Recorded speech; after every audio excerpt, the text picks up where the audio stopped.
Welcome back to the Taproom Exclusive. I'm Dean Zarbaugh. I'm here with Dan Joswick at Saucy Brew Works here in Cleveland. We've moved on to the Modern Crimes, which is a newer, it's kind of like the I Love You Buy. It was another one that was like a one-off type thing. It was really popular. Now you guys are kind of releasing it in a limited edition, limited release batch. Yep, it's going to come out as our seasonal for January, February, and most of March. Nice. So you'll start to see it out there probably early January. So. Talk a little bit about the style. What is the beer? So when we originally released it, it was a porter with toasted coconut, coffee, and vanilla on nitro. Okay. And that was only available at the brew pub. Mm-hmm. Maybe a couple kegs, I think, made it out into the marketplace.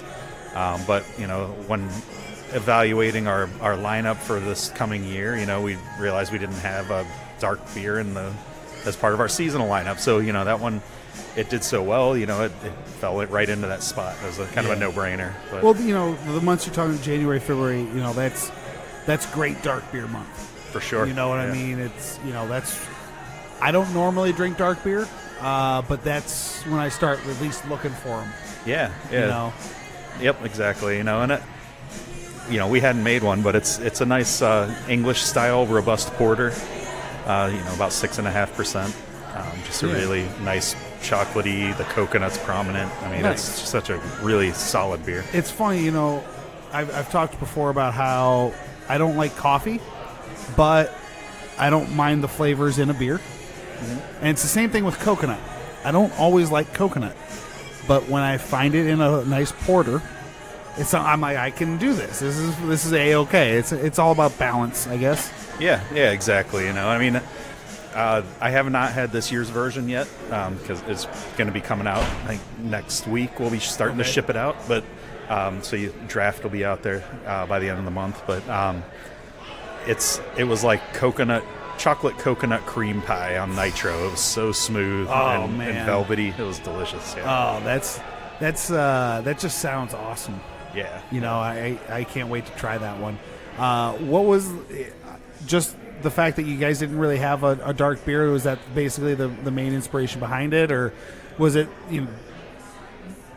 like coconut specifically, vanilla, those things that Eric likes to play with? Or so Eric was out in California doing just out there having fun and for a leisure trip, and went to Modern Times Brewing Company, and they had a toasted coconut, coffee, vanilla porter on draft, and he was like, I really like this, and it inspired him to kind of make his own. And nice. So kind of paying homage to Modern Times, we called it Modern Crimes. There you go. Oh, nice. So, there you go. I didn't even put two and two together until you said that. Wow.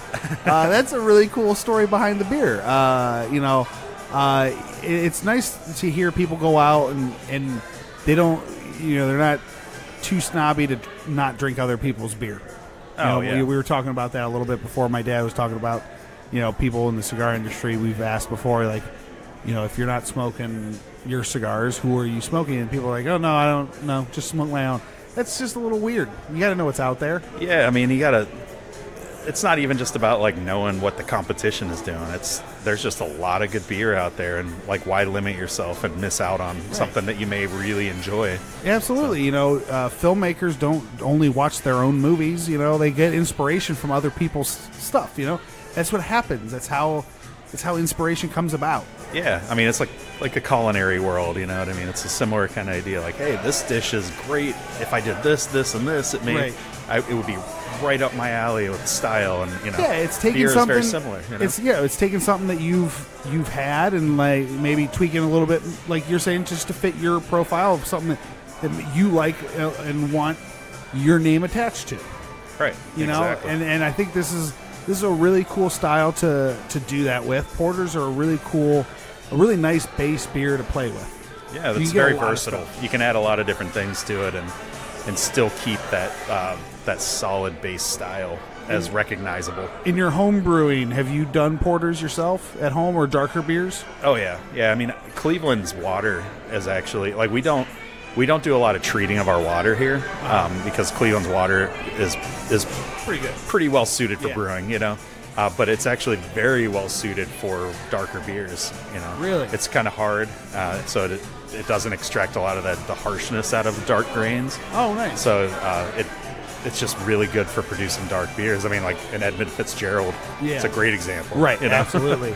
You know? In your experience, have you done anything kind of like with like adjuncts or something like with the coconut in your personal brewing experience? Yeah, I mean, I've brewed a coffee porter a couple of times that was, you know, a friend favorite. You know, I you know, judging like at homebrew competitions, I've entered it and things like that, and it's so hard to brew consistently on a homebrew system. Like you're always going to have some kind of slight variation depending on it. Like my coffee porter, I've submitted like 2 or 3 times the homebrew competitions. Oh, nice. And I've had, you know, low 40s scoring on it before, and then I've had 20s, you know, and to me it wasn't, you know, it just depends on the beer and how it's stored and how it survives. It's that mix of art and science. It is. That's what I love about this, you know, about beer in general, you know. It goes into, again, like what I was kind of talking about in past episodes, the patience of it. You know, you gotta be patient when you're doing that, especially when you're experiencing different, you know, flavors or just different notes or something from one batch to the other. Is you just gotta, you know, you gotta take it in stride and be patient and dial it in and all that kind of stuff. And well, just accuracy. Well, and that's, you know, like the brew system we have here is just push button. There's a lot of automation to it, and the temperatures are held really consistently and evenly. And in a homebrew system, you know, if you put your sparge water in at 5 degrees too high, it's gonna just make it a harsh beer. Or, you know, you mash it too low and it's gonna be, you know, a much thinner beer than you intended it to be, you know. Like, it's just kind of crazy, like how the variations. I mean, 5 degrees can make all the difference. We were talking a little bit about the equipment and stuff here. You guys actually just installed a few new tanks here. How many new tanks did you guys get? Yeah, so we just put in 8 new 80-barrel tanks to fill out our space. Wow. Yeah, I mean... so now does that put you guys at, like, you can't get anything else in here at this point, right? Yeah, no, this space is pretty much capped out. You know, they are building some new retail space in that next to us, and I think they may be moving one of the businesses out of this building into that new retail space once it's available, and so we'll have a little bit more space after that, but it's not going to be... We're not putting any more tanks in here. Yeah. Okay. Well, you know... 80 barrel tanks, that's huge. Yeah, so you guys had to open the roof, right? Oh, yeah. I watched the video on Facebook. I mean, that's insane. They planned it though. It wasn't like a cut a hole in the roof to make them fit kind of thing. Right. It was plotted out to where, you know, they did that on purpose. Hopefully, yeah, I would hope so. Otherwise, you never know what's going to happen. But that kind of stuff just gives me oh man. You know, and it's kind of crazy. You know, you look at some of the reasons why we put that in there. I mean, we don't need that space right now as a brewery. Right. You know, it puts us with adding those tanks. I think puts us at about 15,000 barrels as a brewery. Nice. We're not there yet. Yeah. You know, but you know, just tariffs on stainless steel coming in. And just the new construction we have over here, you know, so it was either we do it now or it's going to cost us, you know, twice as much to get it done, and then when we need it in 3 years or 4 years, you know. You know, it's like I was saying, you know, with when I started this podcast and stuff, you know, these mics that I have are 6 years old because I was like, you know what, I'm going to invest now. That way, because I don't know what the cost is going to be, you know, 3 years if I need to expand. So, yep, exactly. You know, same kind of thing. You know, you got to make the best calls for your business. We're trying right now. Tell the people a little bit about this style. This is only a brew pub exclusive. It's a very different style. Yep. This is going to be a one-off beer that we release. It'll be bottled in 375 milliliter bottles. First time we've bottled anything, but it deserves that, you know. Yeah. It's a Bier de Garde, which is a Belgian country style beer. It's a kind of a malty saison in that kind of vein of beers. So it's got a lot of the Belgian yeast, but then we aged it in red and white wine barrels. And then blended those together. So it's 6. I think it was 6 white wine barrels and 2 red wine barrels. Is what the blend turned out to be. Nice. But it.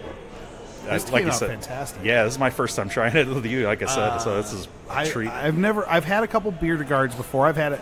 Hansa does a barrel aged Bier de Garde, which is fantastic. Okay. But this is the first time I've seen it done in like a red. I don't remember what kind of barrels they used at Hansa, but I don't think they were wine barrels. It's a really nice balance between beer and wine in the flavor. Yeah. So I mean, saisons and some Belgian ales in general can have kind of a vinous kind of character to them. So like a wine. I think this one really kind of nails that. It's got a little bit of that buttery white wine note. Yeah. Still a little tannic on the finish, like a red wine. Yeah. It's really the nose is almost 100% wine. Yeah. In my opinion, it's just you stick your nose in here. I smell wine. Yeah. You know what I mean? This is crazy stuff. This is so good. I really think people are really going to enjoy this. If this sounds like something interesting to you, get down here and try this if it's still on. Yeah, I mean, I think it'll probably be out by the middle of December or in a couple weeks. So it's getting there. It's already getting carbonated and everything. But nice. That was a treat. That's a fantastic beer. And so with Modern Crimes, you got this toasted coconut. It's such a hard style to necessarily eat with. Would you even have an idea of like a pairing for that? That's a hard style to kind of pair with. Dessert. It's a dessert beer. Yeah. Like a creme brulee or something like that would be amazing. Yeah. I mean, I would try and avoid like chocolate, anything like that. It'd be a little bit too much of the same. Yeah. But just like a nice custardy creme brulee with the burnt sugar on it. Ooh. That would be on point. Oh man, that just sounds amazing. Again, I'm just getting hungry. Like in this vein, like what are some of the off the top of your head, if you know, like a couple of the other kind of styles that you've kind of played with here at Saucy, like in this vein? Like as far as the barrel age go, or barrel just aged, interesting or stuff? just interesting in general. Either one. Yeah, I mean, one of the things that I think we need to talk about more is that we have a series called the Drifter series. Okay. It's kind of an experimental yeast strain that we've used a few times, and it's basically a Saccharomyces strain of yeast that produces lactic acid. Interesting. Which it's kind of geeky and most people really don't care about it, but it gives like a really nice soft sourness to the beer, and it's very drinkable, and it's another one that kind of it's almost wine like because it's very dry, and it sounds like it would be a good gateway to sours. Am I correct in that? Is you talking about it being a little softer? Yeah, I mean it's. Because kettle souring was big, a few years ago, and you still see it a lot. You still see it out there. Yeah. But this is a different way to sour a beer without being bracingly sour, and the kettle sours kind of can reach that point sometimes, Yeah. Absolutely. So it creates just a nice, more balanced sourness to a beer, and I don't even know other way to describe it. Well, it's like it's a spectrum, just like any other style. Sure. There's going to be softer ones. There's going to be a little more tart. There's going to be a little more sour. I feel like a lot of the stuff right now is just going and seeing like how tart and sour can we get this. Yeah. And there's a market for it, but there's still a lot of people hear sour. And they're like, turns them off. But it's like it's like IPAs. You got to find that hop. You got to find that the way they sour it. I tell people, maybe if you find something that's not kettle soured, Right. That's maybe more barrel aged, aged, or done in like a trough with the air getting into it. Oh yeah. Cool ships. Yeah. Something like that. They're not going to produce as far into that spectrum, and I think those are more. And I found someone has something like that, and they're like, "Wow, I can dig a sour." Yep. This is like a nice middle ground kind of gateway into sours, and people hear barrel aged in wine, they're not really sure what to expect. Yeah, it's not a super common thing, but yeah. I mean, it's growing. It is, and that's a good thing, I think. I mean, oh yeah, bourbon barrels are. I mean, I love the flavors they add, but there's just so many more options out there to try. But then there's also times where it's too much bourbon, and where if I want a bourbon, I'm just going to go get a bourbon. At that point, if it still needs to have that balance, and this Beer-to-Guard is a nice balance between the barrel flavors and the beer base itself. Absolutely, I agree. You guys are just making such fantastic beers here. Anything you want to get out about the brewery or about the beers before we head out? No, I mean, I think we've had a pretty good run for the sessions this time. I think we covered a lot of the bases about the brewery itself. I mean, I would just encourage people to come out to the pub and try a lot of the stuff we make here, because not all of it makes it out into the market. Absolutely. So there's we're doing some really good stuff here. That, and our food's great too. So, absolutely. I can attest. My dad and I just ate here for lunch. Dan, thank you so much. I really appreciate your time, and thank you to Saucy for their time. And tune in for a new episode of the Taproom Exclusive featuring a new brewery next week. Have a good one. All right. Thanks.